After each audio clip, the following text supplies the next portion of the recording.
जरा सोचो, तुम्हें और तुम्हारे दोस्तों को जंगल में एक सालों पुराना दबा हुआ खजाना मिल जाए, लेकिन ये कहानी जितनी दिखती है उतनी सीधी है नहीं। कहानी की शुरुआत होती है 3 लोगों से जिनका नाम था वेन, कीटन और रॉबिन। वो तीनों रात के अंधेरे में गाड़ी से कहीं जा रहे थे। वेन तो पीछे सो रहा था और कुछ देर बाद कीटन और रॉबिन ने अपने मास्क पहने और चुपके से एक घर में घुस गए। असल में वो यहाँ गॉडी नाम के एक लड़के को अगवा करने आए थे। जब वो अंदर गए तो उन्होंने देखा कि गॉडी अपने कमरे में सो रहा था। अब उन्होंने गॉडी को अगवा करने की कोशिश की, पर अचानक गॉडी ने भी उन पर पलटवार कर दिया।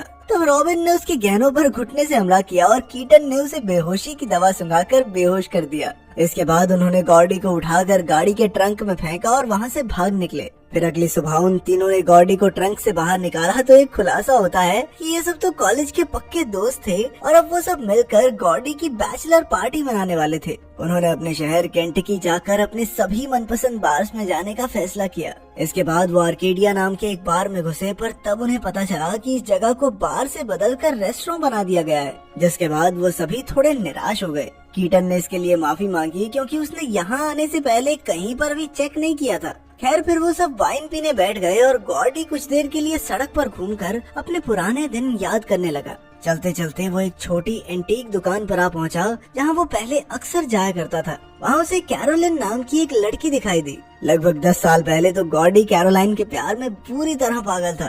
खैर, पहले तो गॉडी उसे पहचान तक नहीं पाया, पर जब कैरोलाइन ने उसे कुछ किस्से सुनाए तो गॉडी को सब कुछ याद आ गया। इसके बाद वो दोनों मिलकर अपने कॉलेज के दिनों को याद करने लगे। तब कैरोलाइन एक डिब्बे में से कुछ सामान निकाल कर लाई। ये सामान गॉडी का था जो उसने 10 साल से संभाल कर रखा था। उसमें एक वाइन की बोतल भी थी और कैरोलाइन ने कहा कि अब उन्हें ये मिलकर पीनी चाहिए, मगर गॉडी थोड़ा हिचकिचाने लगा क्योंकि उसने दारू पीना पूरी तरह बंद कर दिया था। खैर, फिर बातों बातों में कैरोलाइन ने उसे बुलेट खजाने का किस्सा सुनाया। उसने बताया कि कई साल पहले सरकार सभी बार्स को बंद करवा रही थी और इससे पहले कि बुलेट परिवार के ठिकानों पर छापा लगता, उन्होंने अपनी सारी जिंदगी की कमाई पास के जंगल में कहीं दफन कर दी। गॉडी को लगा कि ये कोई अफवाह होगी, मगर कैरोलाइन ने बताया कि अब तक न जाने कितने लोग उस खजाने को ढूंढने निकले और उनमें से कोई भी लौट कर वापस नहीं आया। ये सुनकर गॉडी को इस खजाने में थोड़ी दिलचस्पी हुई और उसने वापस जाकर अपने दोस्तों को इस खजाने के बारे में बताया। उसने कहा कि उन सबको मिलकर खजाना ढूंढना चाहिए,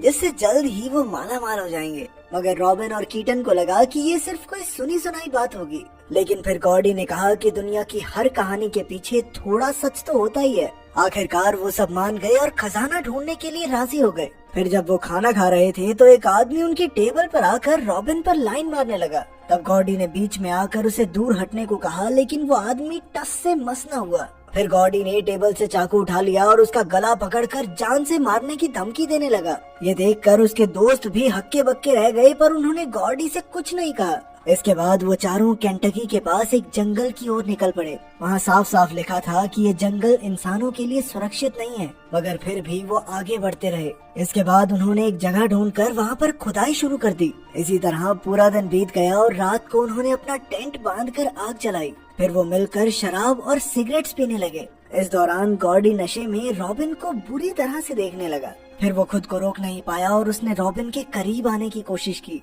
इससे रॉबिन काफी ज्यादा गुस्सा हो गई, मगर कीटन ने उसे दूर ले जाकर जैसे तैसे शांत किया। इसके बाद अगले कुछ दिन तक वो लगातार खुदाई करते और फिर रात को आग के पास बैठकर शराब पीते, गाने गाते और मजे मारते। एक दिन उन चारों में गाना बजाना चल रहा था कि एक बूढ़ा आदमी और उसकी पत्नी उनके पास आ गए। उन्होंने अपना नाम मिस्टर और मिसेस हिचिंस बताया और उन सबको अपने घर पर खाने के लिए न्योता दिया। कुछ देर बाद जब वो सब मिस्टर हिचिंस के घर पहुँचे तो सबसे पहले गॉडी की नजर एक पुरानी राइफल पर पड़ी। गॉडी उसे उठाकर उसकी जांच करने लगा और उसके बंदूक पकड़ने के तरीके को देखते ही मिस्टर हिचिंस ने अंदाजा लगाया कि शायद वो भी पहले फौज में रहा होगा। तब गॉडी ने उन्हें बताया कि उसे वियतनाम युद्ध में भेजा गया था, मगर उसे एक भी गोली चलाने का मौका नहीं मिला क्योंकि वहां पहुंचने के अगले ही दिन उनके बैरक पर हमला हो गया और वह जख्मी होने की वजह से उसे एक ही हफ्ते में घर वापस भेज दिया गया। ये सुनकर मिस्टर हिचन्स ने बताया कि वो भी काफी समय तक फौज में रहा है। इस दौरान कीटन वॉशरूम चला गया और अचानक उसकी नजर दीवार पर लटकी प्लेट पर पड़ी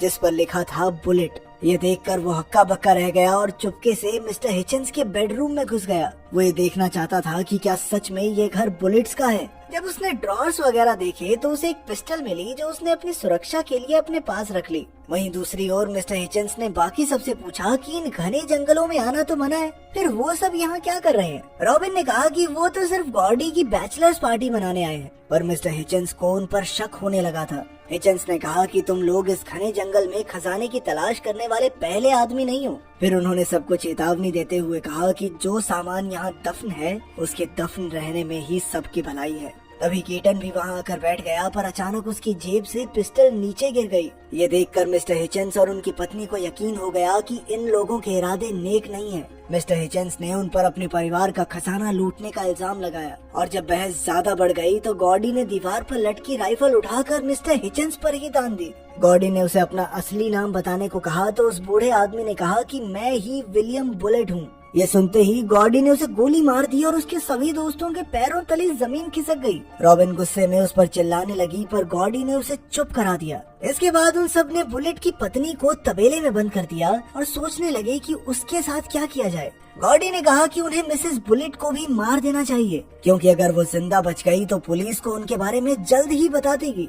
अब उनके पास कोई चारा नहीं था, इसीलिए रॉबिन ने मिसेस बुलेट को मारकर दफनाने का जिम्मा उठाया। वहीं बाकी सब ने घर से सारे सबूत मिटा दिए और अगली सुबह वहाँ से निकल गए। इसके बाद उन्होंने अपने कैंप का भी नामो निशान मिटा दिया। तब वेन ने गॉडी से कहा कि उसने जो भी किया वो गलत था और अब ये पाप पूरी जिंदगी उसका पीछा नहीं छोड़ेगा। ये सुनकर गॉडी का मन थोड़ा परेशान हो गया और वो दूर टहलने निकल गया। वो मिस्टर बुलेट के घर ही चला आया और उसकी शराब पीने लगा। जब वो काफी देर तक लौटा नहीं तो रॉबिन और कीटन उसे ढूंढने निकल पड़े। वो दोनों उसे ढूंढने के लिए अलग अलग दिशाओं में गए और उन्होंने ठीक 1 घंटे बाद उसी जगह पर मिलने का फैसला किया। कुछ समय बाद रॉबिन ने गॉडी को ढूंढ लिया तो गॉडी ने उसे अपने सामने बैठने को कहा। फिर उसने रॉबिन से उस रात के लिए माफी मांगी जब उसने रॉबिन को गलत तरीके से छुआ था। उसने कहा कि वो काफी समय से रॉबिन से प्यार करता है और फिर दोबारा से रॉबिन के करीब आ गया। तब रॉबिन ने उसे धक्का दे दिया और अकेला छोड़कर चली गई।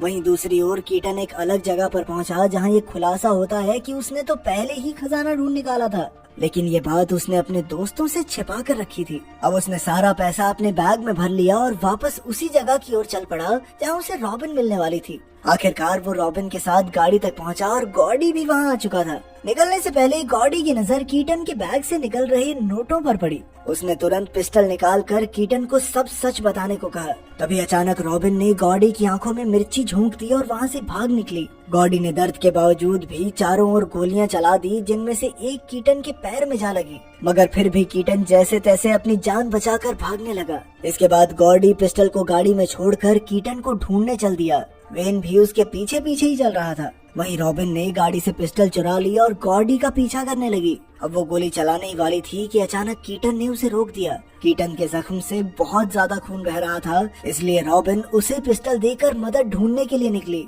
जाने से पहले उसने कीटन से वादा किया कि वो खजाने के सारे पैसे गरीबों को दान कर देंगे। कुछ देर बाद गॉडी कीटन तक पहुंच गया और उसका बैग और पिस्टल छीनकर अपने रास्ते चला गया। रास्ते में वेन ने गॉडी को समझाने की कोशिश की कि अपने दोस्तों से गद्दारी नहीं करनी चाहिए, मगर गॉडी ने उसकी बातों पर बिल्कुल ध्यान नहीं दिया। इससे वेन को भी गुस्सा आ गया और वो गॉडी को अकेला छोड़कर चला गया। इसके बाद 10 साल पहले की कहानी दिखाई जाती है, जहां गॉडी, रॉबिन और कीटन एक बार में पार्टी कर रहे थे। जल्द ही रॉबिन और कीटन तो नशे में धुत होकर सो गए, पर गॉडी ने जैसे तैसे खुद को जगाए रखा। इसके बाद जब वो गाड़ी चला रहा था तो अचानक उसकी आंख लग गई और उसने गलती से एक आदमी को कुचल दिया।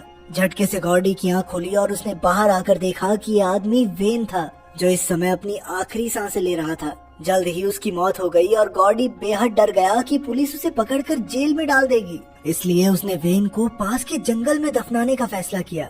जब वो इस काम को अंजाम दे रहा था तो कीटन और रॉबिन की आंख खुल गई और उन्होंने ये सब अपनी आंखों से देखा, मगर फिर उन तीनों ने कसम खाई कि वो इस रात के बारे में कभी किसी को कुछ नहीं बताएंगे। लेकिन उस दिन से ही गॉडी के पछतावे के कारण उसे वेन की आत्मा दिखाई देने लगी। यानी अब तक वेन इनके साथ तो था ही नहीं, वो तो बस गॉडी के दिमाग में था। वहीं दूसरी ओर रॉबिन जंगल में मदद ढूंढते हुए अचानक कांटेदार झाड़ियों में फंस गई। तभी गॉडी उस तक पहुंच गया और उसने रॉबिन को गोली मारने की कोशिश की, मगर पिस्टल में गोलियां खत्म हो चुकी थी। असल में जब गॉडी ने कीटन से पिस्टल छीनी तो कीटन ने पहले ही उसमें से सारी गोलियां निकाल ली थी। फिर कुछ ही पलों में किसी ने गॉडी को पीछे से गोली मार दी। ये कोई और नहीं बल्कि मिसेस बुलेट थी। असल में पिछली रात रॉबिन ने उन्हें मारा नहीं बल्कि सिर्फ मारने का नाटक किया था। उसके इस एहसान को मानते हुए मिसेस बुलेट ने उसे जिंदा छोड़ दिया। फिर कुछ समय बाद रॉबिन जैसे तैसे कांटों से बाहर निकली और आर्केडिया बार की ओर निकल पड़ी। अगर वीडियो पसंद आई तो लाइक कर देना, चैनल को सब्सक्राइब कर देना। मिलते हैं अगली वीडियो में।